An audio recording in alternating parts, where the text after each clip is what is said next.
from someone, and this really touched me. They said, "You're not teaching me about 12 steps. You're helping me to understand the meaning of the 12 steps." And as I read that in the body of this email, I was like, bingo. That's it. Said it better than I ever could. But tonight, we're making a shift in our journey together. Steps 4 through 9 are what I call kind of the heavy lifting. And if you'll refer to your handout here, I've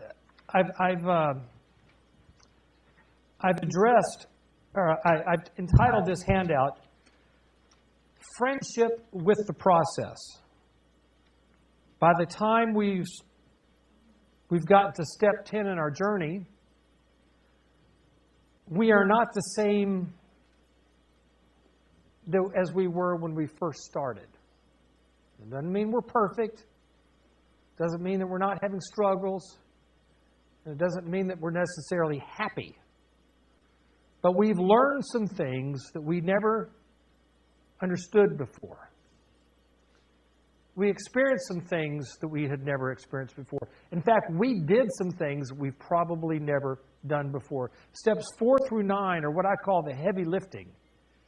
It's the really serious going in and cleaning out the barn and getting rid of all the stuff that's smelling up the joint. And we deal with it the best that we can. We probably have to have some help. And we find some things in there that we're so glad to get rid of. And we also find some things that we realize that we have to let go of. And we love them so much, but they're killing us. The overall experience of this heavy lifting has brought us to an awareness and attention that we wouldn't have otherwise. Step 10. Well, first of all, let me read the scripture message here that I've related to this. Galatians 6, 9 and 10 from the Message. So let's not allow ourselves to get fatigued doing good. At the right time, we will harvest a good crop if we don't give up or quit. Right now, therefore, every time we get the chance, let us work for the benefit of all, starting with the people closest to us in the community of faith. Step 10 reads, we continued to take personal inventory, and when we were wrong, promptly admitted it. Now, so, as a result of doing steps 4 through 9, you might say we've gotten a new pair of glasses. Actually, there's a great book written out of one of the local old-timers of AA in Laguna Beach called A New Pair of Glasses. It's a great book. It's hard to find, but you can still find it. The title says it all. We see things now we didn't see before. So going back in through the barn that we had cleaned out, we suddenly realized, you know what? We got some more work to do. In fact, we now experience the incredible dignity of being, we don't want to have this half-assed, cleaned up life. That's a clinical term, by the way. Look it up. I'll let them edit that out. Sorry. Got some work for you, Jesse, in editing that one out. But we go through life and start realizing, you know what? I did all this great work only to come to find out that I'm not entirely happy with the way things are with me. That is conviction. That is at the core of human dignity. It's a sign of maturity. It's a sign of strength. It's a sign of courage. And I think one of the great things of those of us who are come to terms with our addictedness is the fact that we realize, you know what, we're not easily satisfied. We have gone through life really intoxicating ourselves and fooling people that they think, oh, all they ever want to do is get drunk or play video games or eat too much. Like yesterday, I did. So I was just telling somebody yesterday, after church, I go play racquetball, work out, all this other stuff. And then as I was I'm leaving the gym, driving home, and I'm self-congratulating myself for all the great nutritional choices I made this last week. Find myself pulling into Wendy's, where I got me a double cheeseburger, fries, a Frosty, and a Diet Coke, just to make myself feel better. And, oh my gosh, I was laying in bed last night at 11:30 with a stomach ache. We have gone through life fooling other people and even fooling ourselves, thinking that we are these unmotivated, unambitious, lazy people that all we want to do is get drunk or video games or look at porn or whatever it might be. No. We're people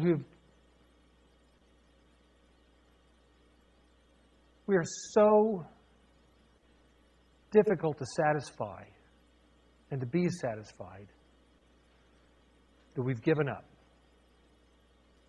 And we traded in the challenge to excel and journey because we just didn't know if we'd ever get there. Step 10 is about making peace with the fact that we got more work to do and learn not to punish ourselves for it. Just like what we did in steps 4 through 9, we learned to be productive in these areas of shortcomings and shortfalls in our life. And step 10, we just make it relevant to today. And instead of letting the barn get full of all the stinky, smelly stuff the barns get full of, we make it a lifestyle of keeping the barn swept out. Doesn't have to be perfect, but we just stay with it. So, a lifestyle of obedience to God draws us step by step on a continuing journey where our faith is increased and our hopefulness is expanded. We begin to see a new character form within us and a new life take shape ahead of us. But we won't stop now. We can't stop now because there is no middle road in recovery. We continue to grow, or our addictions will begin to overtake us once again. It is critical that we recognize that even the most subtle of our thoughts and our feelings lead to action in one way or the other, good or bad. We never just stay the same. Complacency puts us at risk of losing ourselves to our own addictions once again. So it is critical that we know what is going on inside of us. We must be willing to surrender our counterfeit appearances, even at the most personal and fundamental level. And thank you, Amanda. Would you share with me and the rest of us your thoughts? Yeah. So my favorite line in here is that our faith is increased and our hopefulness is expanded. And I think that I have experienced that, having been through the 12 steps. About after step 9, we talk in Coda about the promises. Step 10 is kind of when you start to feel them because you feel more powerful, that you have tools, to really your life can change. Okay, let me ask you a question there. Yeah. And believe me, I'm not cutting you short here. No, that's fine.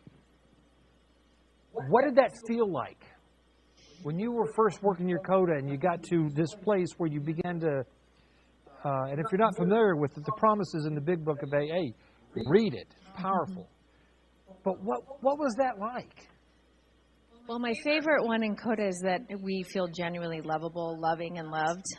And so it's so hopeful, having come into codependency thinking I thought I was a loving person when actually I was using relationships as an addiction. And then you have this horrible, oh my gosh, I'm a manipulative person. I'm not as loving as I thought I was. And then going, wait, no, now I'm back to where my original desire was, is I am genuinely lovable, loving, and loved. Mm-hmm. And that is pretty great. And being in a room of codependence, I've never been in a room with as many people who wanted to love as badly as I did until I walked into that room. And it's these women want the same thing that I want. We've just all done it wrong. So, along with the rest of us. Right. Yeah. Well, you just described something, and let me kind of back up for a second. And we got a couple more readers here, but when you And by the way, I don't know if you just realized it, but, and you're not on camera, that's how we work it here, but you just admitted to all of this in this room, and whoever watched, that you recognize yourself to be loving for manipulative reasons, which was actually the very thing that was blocking you to experiencing and benefiting from the love that your heart longed for. Yes. Wow. Self-sabotage. Right. Yeah. And you know what? We could spend 10 minutes unpacking that. I won't. And here's why I won't. You take that dynamic. And I don't care what your addiction is, whether you're an identifying Al-Anon or a CODA or whatever. But you take that dynamic of how, and we're all guilty of this and capable of this, is how we begin to be offering ourselves to others as a way of accessing them for our own neediness. Journal on that. Ask God to help you with that. Coming to terms with that is eliminating one of the roadblocks for you to experience the love that people around you have to give you, and yet your own neediness is blocking it. And believe me, I'm not saying this because I'm an expert. I'm saying this because I'm learning to unpack this. So that's a great share. Can I say one more thing about complacency? You bet. That was the other thing, is that complacency puts us at risk of losing ourselves to our addictions once again.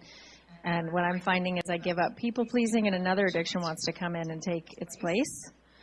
And I've been in recovery a little over 2 years, and recently, like in October, realized I needed to quit drinking alcohol, maybe forever, definitely through the holidays.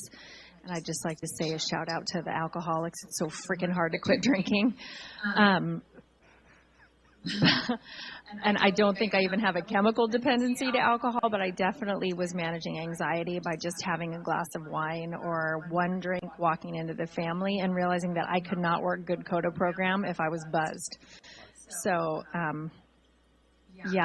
step 10 is that process of like, okay, I just used something else to manage anxiety rather than my program.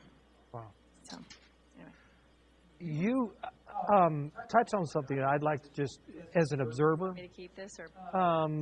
Actually, I think your neighbor there is the next one. I was 5 or 6 years sober, and I'd fallen into being of service, and I was sponsoring a couple of guys, and really enjoying finding more interest in others than I found in myself. And then I started realizing that working with addicted and alcoholic and drug addicted people can make you a little crazy. And so a friend of mine invited me to go to Al-Anon with her and her husband. And so I started going to Al-Anon. And I still stay connected to Al-Anon. It has brought so much to me. And this is what I've observed, is that in Al-Anon is full of people that call themselves double winners. Like me, who were addicts and alcoholics, and then a few years later began to realize that, really kind of been doing their step 10 work, that they were codependents. In fact, there's a growing clinical opinion that long before we're addicted to a thing, we're addicted in our relationships. I've also noticed this, is that people get an Al-Anon because of their husband or their wife, and they're plugging away. And 2 or 3, 4 years at Al-Anon, they start realizing, I need to quit drinking. And they have a hard time quitting drinking. Alcoholism is not measured by how much you drink. It's measured by a destructive dependence. And most of us we see the destructive nature of it that's obvious. But it's even that part of us that keeps us from being emotionally connected to our family. Or, I'm not going to go on much longer, but thank you for that. Thank you for those teaching points. Our next reader is Miss Stacy. Thank you. Hi, I'm Stacy. I am a recovering codependent and an adult child of an addict and several alcoholics. Our journey home, page 212. Did you read the bullet, or do you want me to read the bullet? You go ahead and read the bullet.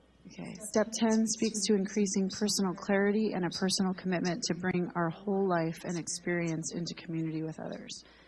Now I'll read page 212. When we lack character, we need to admit it to ourselves. We need to admit it to God, and we need to admit it to someone else too. When we lack integrity, we need to admit that as well. As we admit our lack of character and integrity, we open ourselves up to an infusion of God's transforming grace, which is the most fundamental building block of character and integrity. This kind of construction is very personal.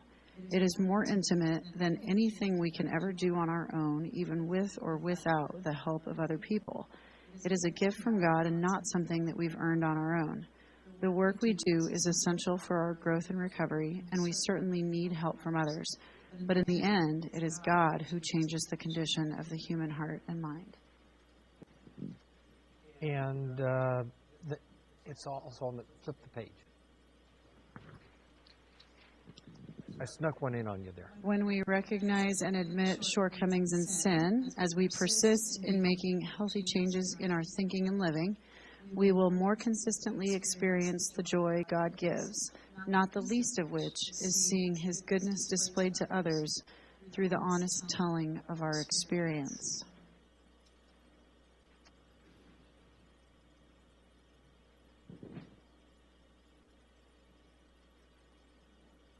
That last line's a favorite of mine, by the way, but your thoughts? I'm flooded. I mean, there's a lot here. Okay. And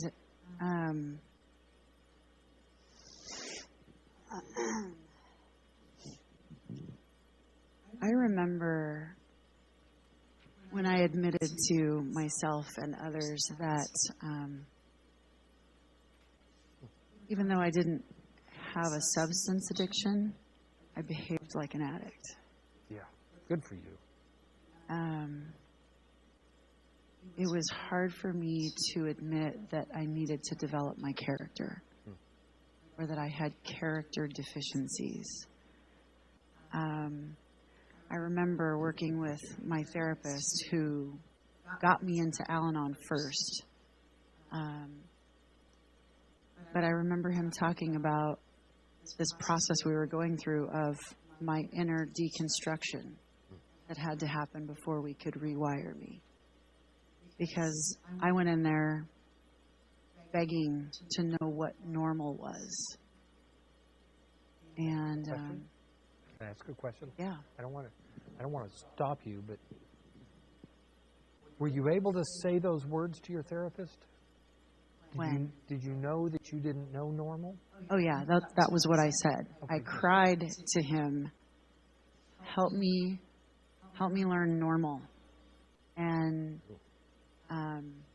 because I didn't have a family that was normal. But he, I worked with him for years. And I'm grateful for that because it helped me with this process of construction. I had intimacy issues. I couldn't admit to you or anyone else that anything was wrong because I needed you all to believe that I was okay and that everything was perfect. And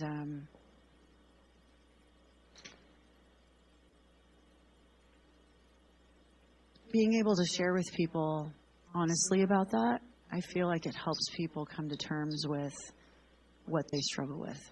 I think it gives people freedom and safety, knowing that they're not alone. Mm-hmm. And it involves a truckload of humility. Mm-hmm. That's all I got. I got to tell everybody, I've known Stacy for a while. She's been active down there at Lifelines, where I've been a speaker before. And you just stood there and lived out this sentence. more consistently experience the joy God gives, not the least of which is seeing goodness displayed to others through the honest telling of Stacy's experience. Wow. I sat here and watched that happen. And by the way, that's why we keep doing this. And that's why you see people who are a few years into recovery and, you know, they're just cash. They don't get too terribly upset about the fact that maybe their socks don't match or the car's got a dent in it or, you know, their teeth aren't perfect. Because we face the worst about ourselves and learn to just let it be told. And thank you, Stacy. Thank you. Thank you very much. Sir Sterling, you're our last one. There we go.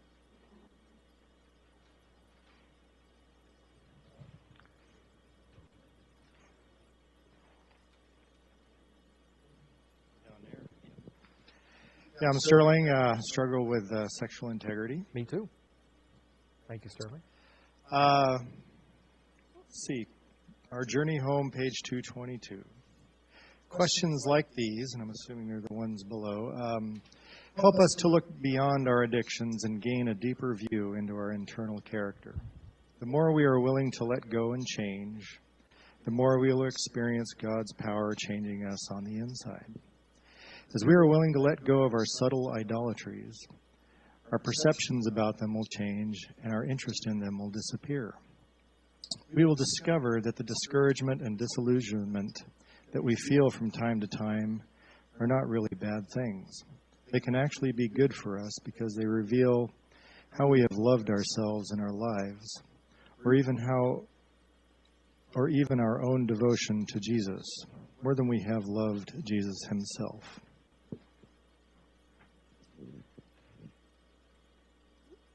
So when I read this,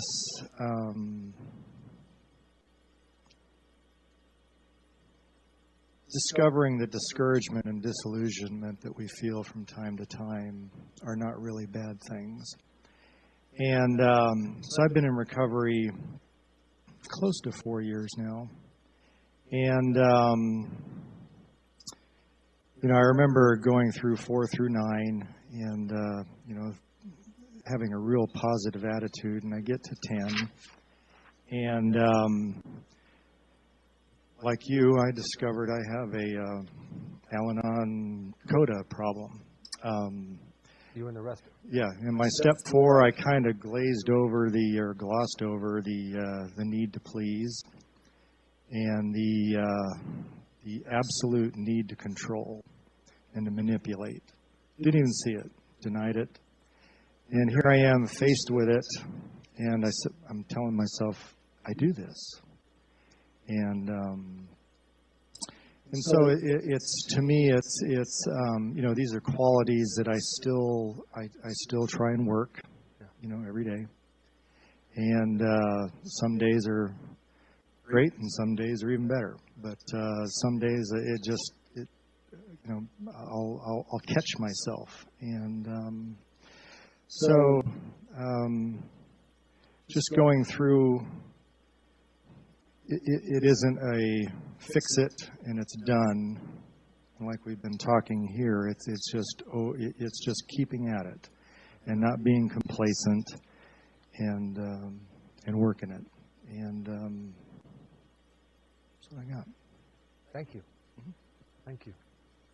Well, you said something there that I really liked, and I wanted to kind of make a reminder that I titled your handout, Friendship with the Process. In this last few months, I have been challenged by some of the advisors from my organization to not to go back to the drawing table by any means, but to revisit our core values with my organization and to do some refinement of our plan and our strategy and that kind of thing. And one of the things that comes out is that my calling in my work is to help people make friends with the process. I'm not selling you a product. This book ain't about selling a product. It's about inviting people into the process. And I think the unheard demand that we experience emotionally or mentally, that we somehow or another have to get it all done so that it's all fixed, leads us to all kinds of problems. Perfectionism is absolutely of the devil. Process is faith. It's the process that realizes, I'm on a journey. And God is going to bring me everything that I need on an as-needed basis. And one of the beauties of the 12 steps is that there's a built-in redundancy there. Steps 4 through 9, we do this huge amount of work, and then we visit it again in step 10. In a couple of weeks, when we talk about step 12, it'll say, and practice these principles in all our affairs. We're revisiting it again. And I say this to help you understand the value of doing the work, but also understand that you do not have to do it exhaustively, perfectly today.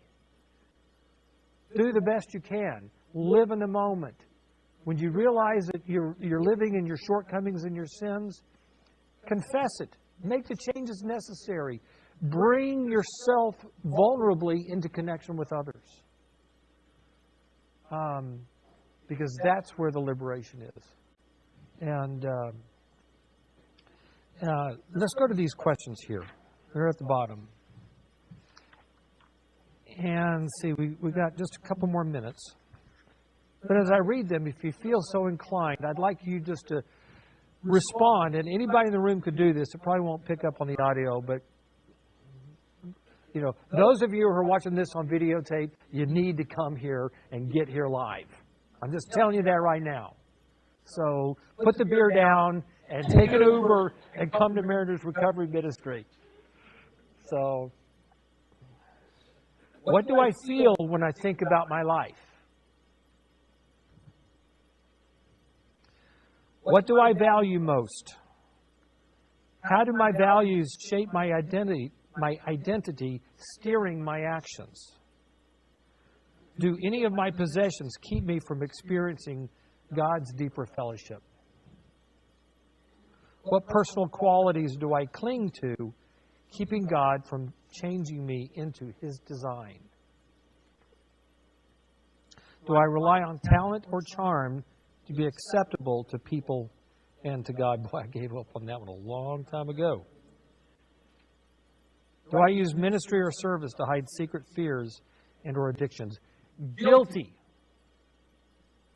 Guilty. It wasn't until I realized that I really wasn't hiding them very well that I began to realize that what I did couldn't hide it. And it was a little bit humiliating, but it was through that humiliation that I learned a little bit of humility. A little bit. Still working on it. I just did some step 10 work there, by the way. Why do I feel the need to prove my value and goodness? Why? Why do you feel that need? Am I more devoted to what I think I should be than what God is making me into? Wow. There's about a year's worth of therapy right there on that question. So, there's this lady named Simone Weil, I don't know how to say that. She was a French lady. She was an activist. She would not have been back in the 1930s, so she didn't know Trump, but I guarantee you she would not be a Donald Trump fan. But that's not the point.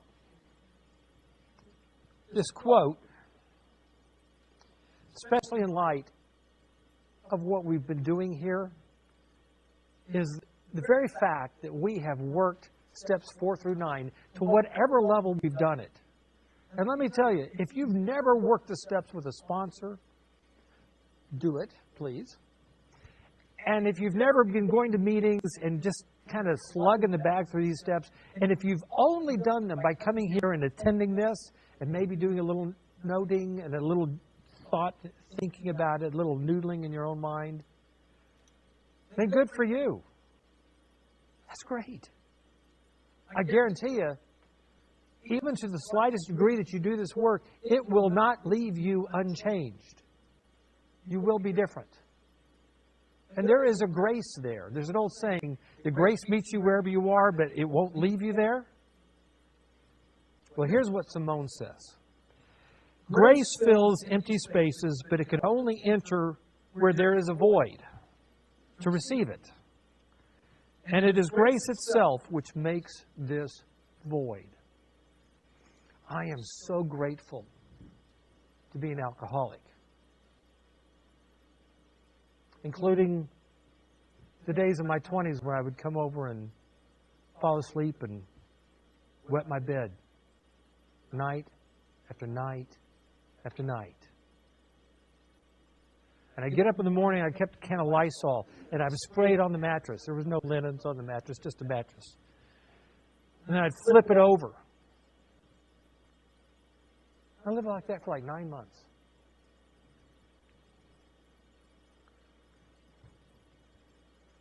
I don't want to ever repeat that. This is one of the reasons why I don't drink.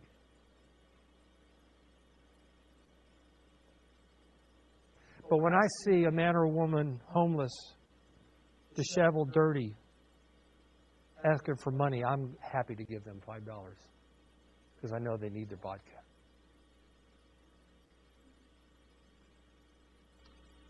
My alcoholism gave me a grace. And your addictions are a doorway through which you will discover God's great love for you. That's all I have tonight. I look forward to seeing you next week. Thank you so much.